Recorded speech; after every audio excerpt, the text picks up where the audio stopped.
Welcome to the world of science fiction Neon's Alien. Don't forget to like, subscribe, and tap the notification bell so you never miss a new story from Neon's Alien universe. The battlefield was quiet now. The war between humans and aliens had ended just hours ago. But the sky still held smoke, fires still burned, the ground was broken, black, and red. Bodies were everywhere, human soldiers in metal suits, alien warriors with glowing armor. No side had truly won. Only pain remained. Jackson Cole, a young human field medic, moved slowly across the battlefield. His boots sank in the mud mixed with blood. He carried a small scanner in one hand and a medical kit in the other. He wasn't looking for weapons. He was looking for life. Scan, scan, scan, he whispered as he passed over bodies. Each time the scanner beeped once, no life. He kept walking, heart heavy, trying to ignore the faces of the fallen. Most were soldiers he didn't even know. Some were aliens, big, dangerous, once full of rage, now just silent. Then the scanner crackled. A strange sound, not the usual beep. Jackson stopped. He looked down. A pile of alien bodies lay across a small crater. His scanner pointed toward them. It buzzed again. Life detected. Jackson blinked. Someone's alive? He pulled out his flashlight and stepped closer. The air was hot here, the smoke was thicker. Something smelled sharp like burnt oil and wet fur. He moved the bodies aside one by one. Some were cold, some were heavy. Then, he heard it. A sound. Not human, not machine, not wind. It was breathing. Slow. Deep. Animal. Jackson's flashlight found something huge beneath the pile. He froze. It was a Karnak slayer. 10 feet tall, body covered in hard black scales, 2 long arms with bone spikes, a mouth full of teeth, red glowing eyes, half closed but watching. This was not just any alien. It was a beast made for killing. Every human soldier knew about the Karnak slayers. They were trained to rip through tanks, to crush bones with bare hands. No one survived an attack from one of them. But this one was dying. It had deep wounds in its side. Plasma burns on its legs. One arm was missing. Its body was shaking, bleeding from the mouth. Still it was alive, and it was looking straight at Jackson. Any normal soldier would have run. But Jackson didn't move. He looked back into those red eyes and saw something strange. Fear. Not anger. Not hate, just pain and fear. He slowly put his scanner away and raised both hands. "I'm not here to fight you," Jackson said calmly. "I'm a medic, I help people." The beast growled. It tried to raise its arm but failed, it was too weak. Jackson stepped forward slowly. His boots splashed in red mud. "Easy," he whispered. "If I wanted to kill you, I would have walked away and called a drone." The beast let out a heavy breath. It didn't attack, it just closed its eyes for a second. Jackson opened his medical kit. He took out a plasma patch and some bone foam. As he got closer, he saw the creature's chest, rising slowly. Too slowly. The wound was bad. Blood, thick and black, poured from the side. He knew the wound was fatal. If left untreated. He bent down, wiped the area with a sterilizer cloth, and pressed the patch against the biggest wound. The beast growled again, but didn't stop him. "You're not going to die here," Jackson said softly. "Not today." He wrapped more bandages, sprayed the healing foam, and checked the pulse on the beast's neck. It was slow, but there. Then he heard something. A low hum in the sky. A human drone was scanning the area. If it saw the Karnak slayer alive, it would call in a strike. Jackson grabbed a thermal blanket from his kit and pulled it over the beast's body, trying to hide the heat signature. He dragged some broken armor pieces nearby and covered them with dirt to look like wreckage. The drone passed overhead. Its lights blinked red, then blue, then disappeared. Safe, for now. Jackson sat down beside the beast, breathing hard. The alien opened its eyes again. Jackson smiled. "You owe me, big guy. The beast let out a sound, a mix between a growl and something else. Maybe it was thanks. Maybe it was just breath. But in that moment, something unspoken passed between them. They were enemies by war, but not by heart. The morning sun rose behind broken mountains, but light could not hide what the war had done. Smoke still floated across the land. Black ash covered the ground. Dried blood painted the broken rocks. Even the air smelled like fear. Jackson Cole sat beside the wounded alien beast, a Karnak slayer. It had survived a war no one else did. Its kind was feared, trained to destroy, made to kill. But now, it could barely breathe. Its one red eye stayed open, watching every move Jackson made. Its other eye was sealed shut, burned from a laser hit. Its chest moved up and down, slow and uneven. Jackson carefully unwrapped a protein bar and held it near the beast's mouth. "You've got to eat," he said gently. "You won't heal if you don't." The beast growled softly. It didn't snap or bite, but it also didn't eat. "Suit yourself," Jackson muttered, sitting down and chewing on the other half. He looked around the ruins. There were no birds, no bugs, no life, just two survivors from two different worlds. He turned back to the creature. "You were supposed to kill people like me," Jackson said, not unkindly, "and I was trained to run from you, or shoot you. But here we are."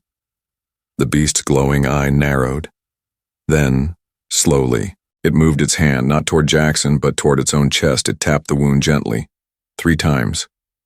Jackson blinked. "You want me to fix more?" The beast tapped again, 3 times. Slow. Jackson stood up, grabbed his med kit, and stepped closer. The closer he got, the more he saw the pain.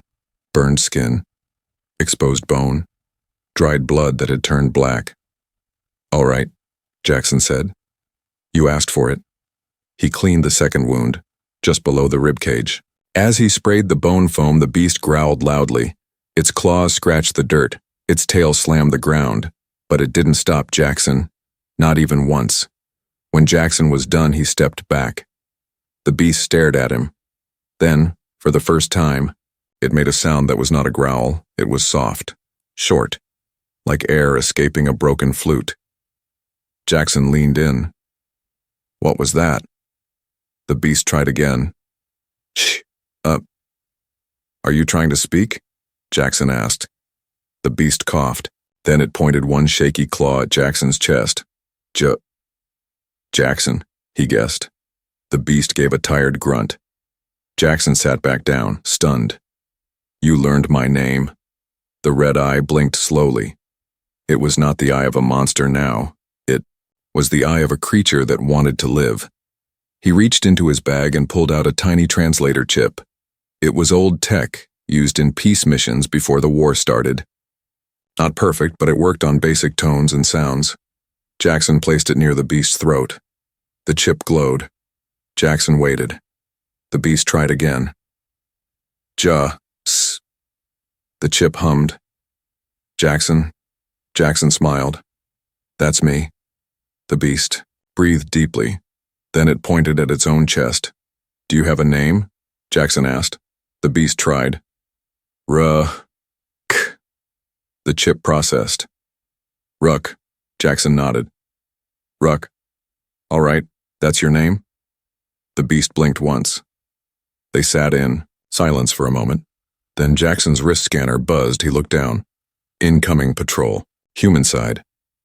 3 units." Jackson froze. He looked at Ruck. If they found the Karnak Slayer alive, they would kill him. No questions asked. Ruck seemed to understand. His red eye widened.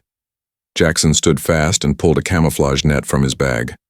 "Stay down," he whispered. He covered Rook with burned armor, netting, and debris. Then he lay on top of it, making it look like a collapsed ruin. A minute later, 3 human soldiers appeared through the smoke. They were tired, bloody, but alert. "Medic Cole?" one called out. "You alive?" Jackson lifted his hand weakly. "Here." They jogged over. One of them scanned him. "You all right?" "Just a cracked rib," Jackson lied. "Didn't find any other survivors." Just bodies. The soldiers looked around. One kicked the pile nearby, the one hiding Ruck. Jackson held his breath. Dead, the soldier said. They didn't notice the slow breathing beneath the pile. Command says we're pulling back. The lead soldier told him. Evac's coming in 6 hours. Jackson nodded. I'll meet you at the West Hill. The soldiers moved on. Once they were gone, Jackson rolled off and pulled the net away. Rook opened his eye again. You're safe, Jackson whispered. Rook blinked, and for the first time the beast smiled. Time passed slowly on the broken battlefield. The sun climbed high. Ash still floated in the air like ghost dust. Heat waves danced across the ruins of machines, tanks, and dead war beasts. But in one quiet corner of the field, life refused to die. Jackson Cole and the wounded alien beast named Ruck were still there, hiding under a makeshift cover of bent metal and ruined armor. Ruck was healing, but just barely. Jackson had used every bandage in his kit, every drop of pain gel. His hands were dirty, shaking, tired, but he didn't stop, not even once. Every time Ruck groaned in pain, Jackson whispered softly, It's okay. I'm here. The alien beast, once called a killer, no longer growled at him. Now it watched him with eyes full of something else, something human. Later, Jackson found a small fire-safe ration pack in his jacket. It had survived the blast. He opened it and placed the warm food cube in front of Rook. Try again, Jackson said. Ruck sniffed the food. He looked up at Jackson. Then slowly, carefully, he took the food in his mouth. He chewed, swallowed, then let out a short breath, not a growl, not a roar. Just a sound of quiet thanks. Jackson smiled. See? Not all human food is bad. Ruck made a strange sound in his throat. It almost sounded like a chuckle. Jackson looked up at the red sky and shook his head. If someone told me last week that I'd be sitting here feeding a Karnak slayer like a dog, I'd have thought they were crazy. Rook stared at him. Jackson sat cross-legged, wiping sweat from his forehead. You know, he said, I was supposed to be on a different team. My shuttle was late. Wrong base, wrong orders. That's the only reason I was here when the blast hit.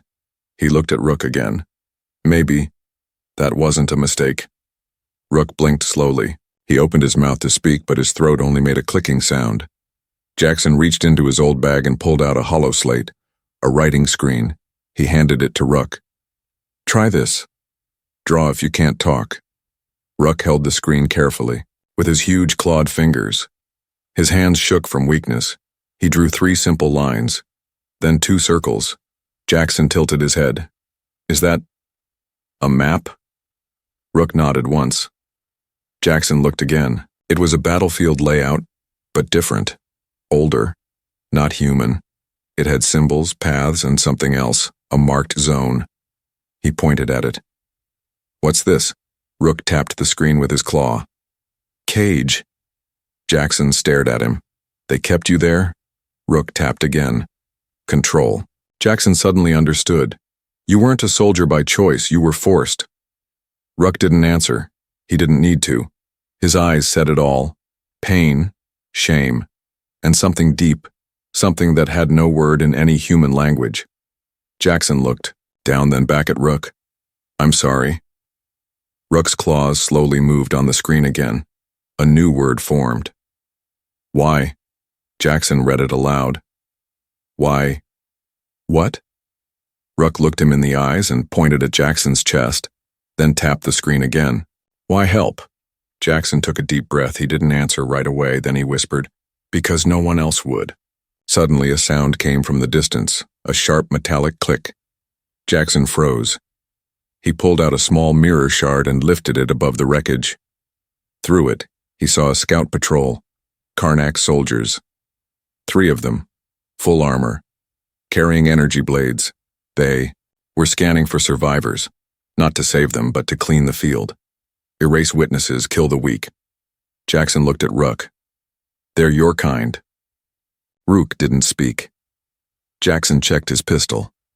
Only 1 shot left. We need to hide. But Rook shook his head. He pointed at the sky. Jackson looked up.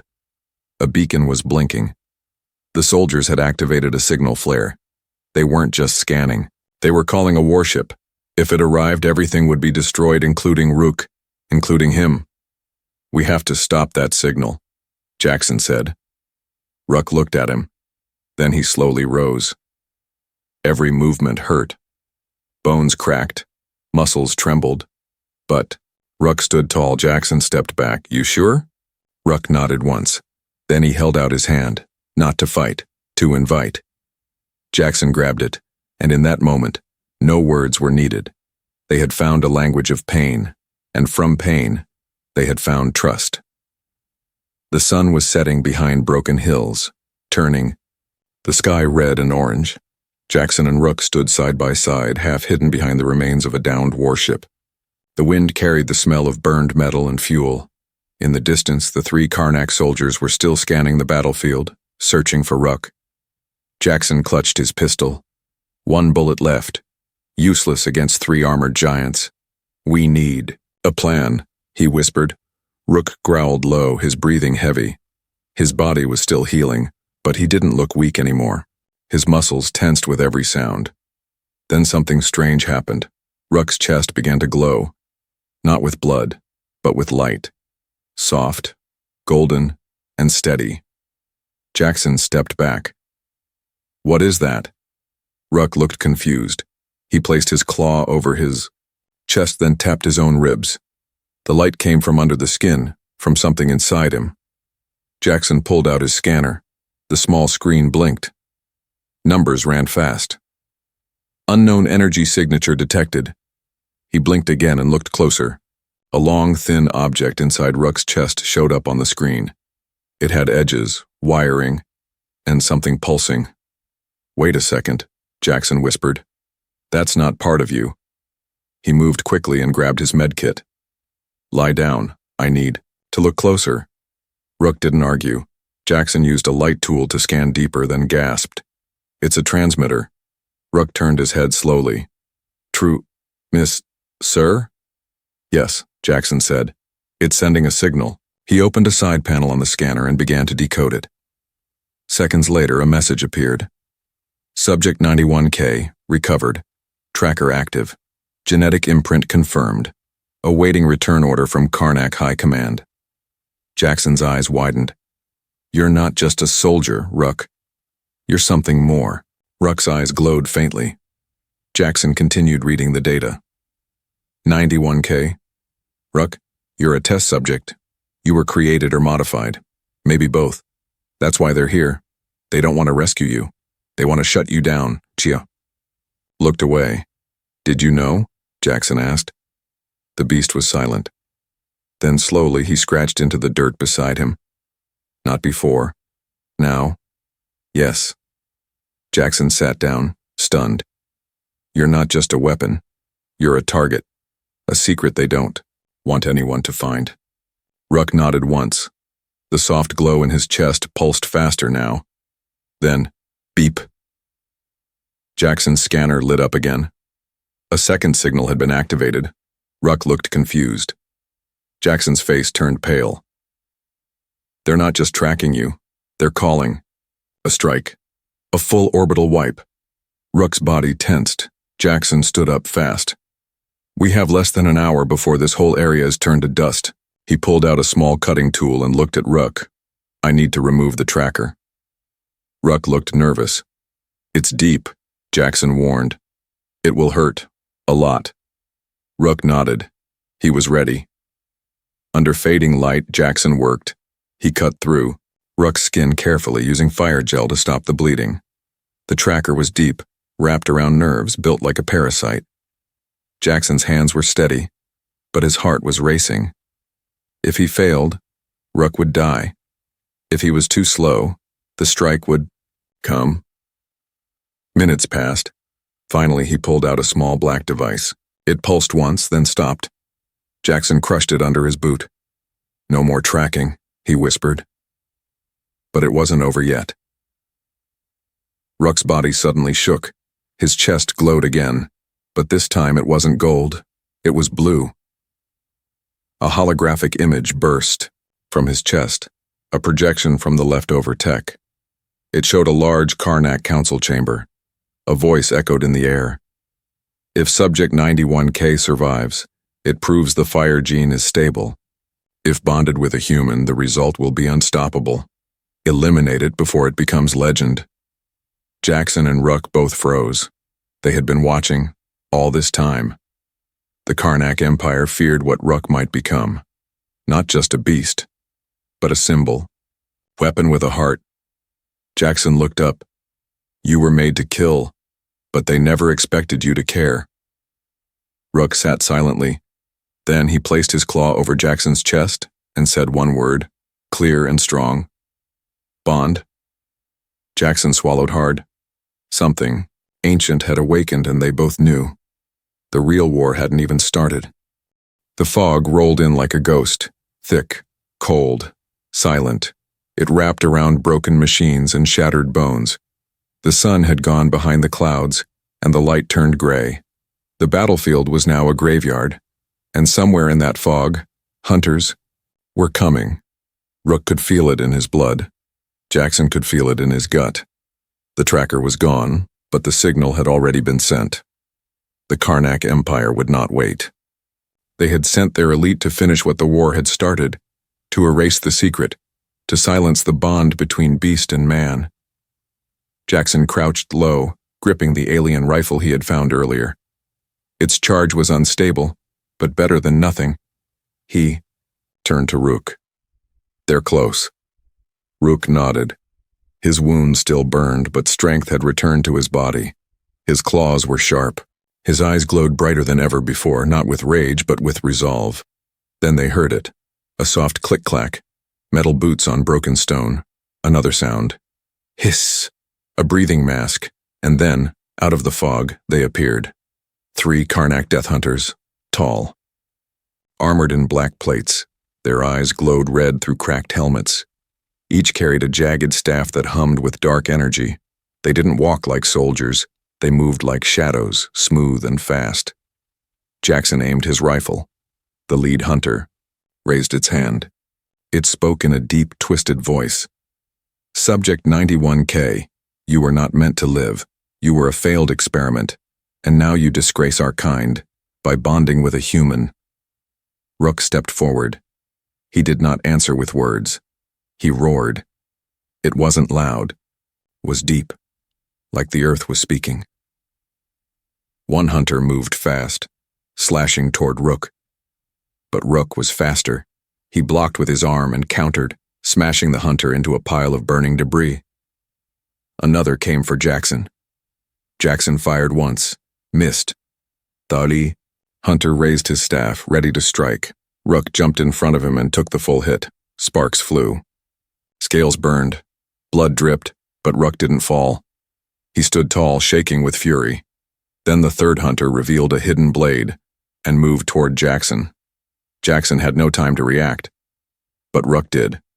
With a roar that made the fog split, Rook tackled the hunter, tearing the weapon from its hands.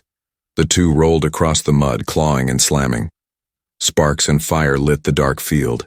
Jackson ran toward the broken weapon and grabbed it. He aimed. The hunter charged. Jackson pulled the trigger. Boom! A shockwave exploded across the field. When the dust settled, the third hunter was gone. His armor cracked and smoking. Rook stood nearby, bleeding but victorious. Only one enemy remained. The leader. He walked through the smoke slowly, calmly.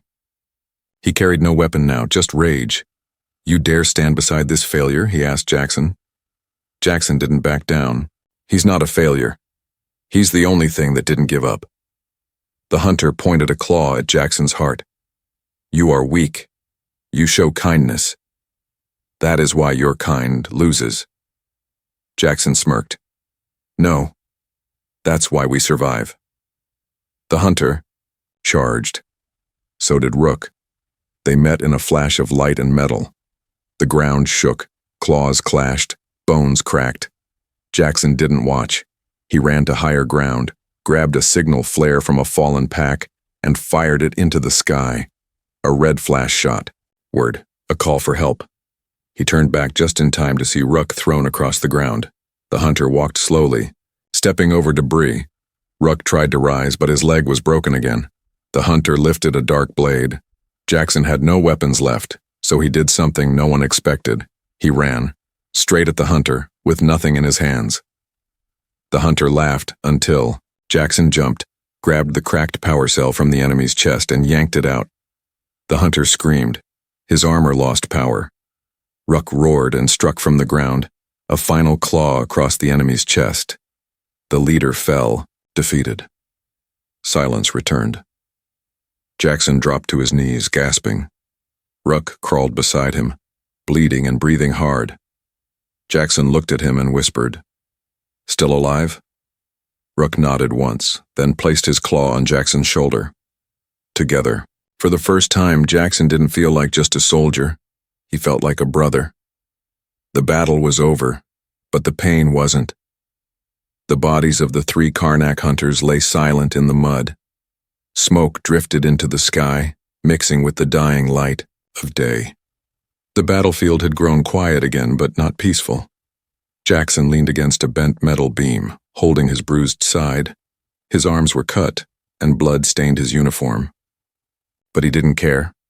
Across from him, Rook lay still, his massive chest rising and falling with slow, painful breaths. Jackson crawled over and placed a hand on the alien's shoulder. "You did it," he said softly. "You're still here." Rook opened one eye. He tried to speak, but no sound came. Only breath. Jackson grabbed a water pouch and gently poured a few drops into the beast's mouth. Rook swallowed. His body twitched. His claws curled into the ground. "You need rest," Jackson said. "A lot of it." But Rook shook his head slowly, firmly. "Not yet." He tried to sit up, but couldn't. Jackson stood, looked at the sky, and saw the flare smoke still floating high. "Someone saw it," he whispered. "Help is coming." He wasn't wrong. Minutes later, a sound echoed from above. Not like the hunter ships, this one was deep, wide, and familiar. A human rescue ship. It slowed above the field and hovered quietly. Searchlights clicked on. Jackson waved both arms. The ship landed with a heavy thud and 3 soldiers jumped out, guns ready. When they saw Rook, their eyes went wide. "Medic Cole!" the lead soldier shouted. "Step back. That thing's dangerous." Jackson raised his hand. "Stop. He's with me." "Sir, that's a Karnak slayer." "Not anymore," Jackson said calmly. "He saved my life again and again." The soldiers didn't lower their guns. One of them looked at Rook, then at Jackson. "You're saying this thing helped you?" "He's not a thing," Jackson said firmly. "He has a name. Rook." The soldiers didn't understand. They had seen beasts like Rook tear men apart. But now, this one was bleeding for a human. The lead soldier tapped his comm. "Base, this is Bravo 2. You won't believe this. Requesting immediate medical evac. 2 wounded. 1 human. 1 Karnak." There was silence, then static. "Copy that, Bravo 2. Bring them both in. Let command sort it." The soldiers stepped aside. Jackson turned back to Rook. "Come on, big guy. Let's get you out of this nightmare." He helped lift Rook, with the soldiers' help. It took all of them to carry the heavy body into the ship. The loading bay doors closed behind them. As the ship rose into the sky, Jackson sat beside Rook in the med bay. Machines hummed. A small healing drone began scanning Rook's wounds. Jackson watched quietly. "I think the world's going to change now," he said. Rook slowly turned his head and looked at Jackson. Then, with all the strength he could gather, he whispered, "Because of you."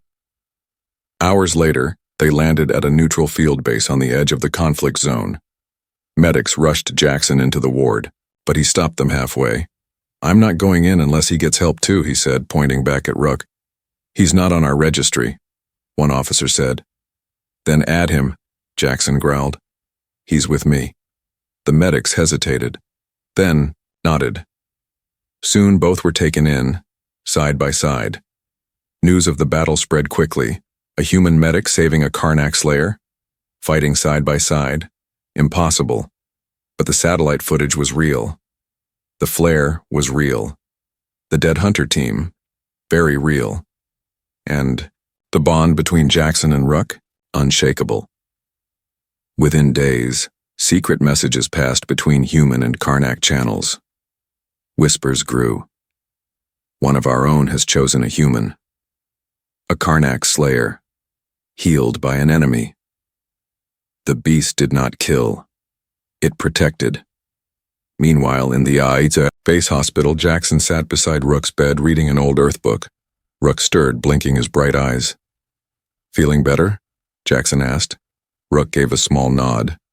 Jackson held up the book. This is a story about a man and a wolf who became friends. The wolf saved a village. No one trusted him at first, but the man did. Rook stared at the cover, then closed his eyes, then opened them and whispered stronger this time. The wolf was brave. Jackson smiled. So are you. Outside, the world was watching, and somewhere far away, new orders were being written. Orders not to kill, but to learn. It began as a whisper, first in small barracks, then in command rooms, then across entire colonies. A human saved a Karnak slayer. Not just saved, he healed it. They fought side by side. And the beast called him brother. No one believed it at first. Karnak slayers were built for war. They didn't talk. They didn't feel. They didn't bond. But now, one of them had.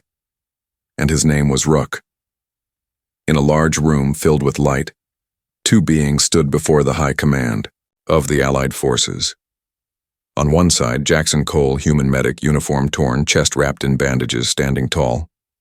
On the other, Rook, the beast, healed but scarred, his scales now carrying the burn marks of loyalty and battle. The council members looked at them with disbelief. You expect us to believe, said one general, that this Karnak creature has broken programming, that it can think freely. Rook stepped forward. He spoke in a voice deep, slow, but clear.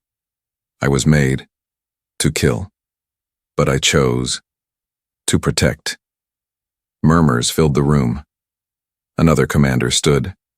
Why protect a human? Rook turned his head slightly, then looked straight at Jackson. Because he did not run. Silence followed. Later that day, reporters from across 3 systems tried to speak with Jackson. Cameras flashed. Questions flew. Are you the man who tamed a slayer? Is it true the beast calls you brother? Did you reprogram it? Jackson shook his head. I didn't tame him, he said. I treated him. People didn't understand at first. But Jackson didn't care. He wasn't interested in being famous.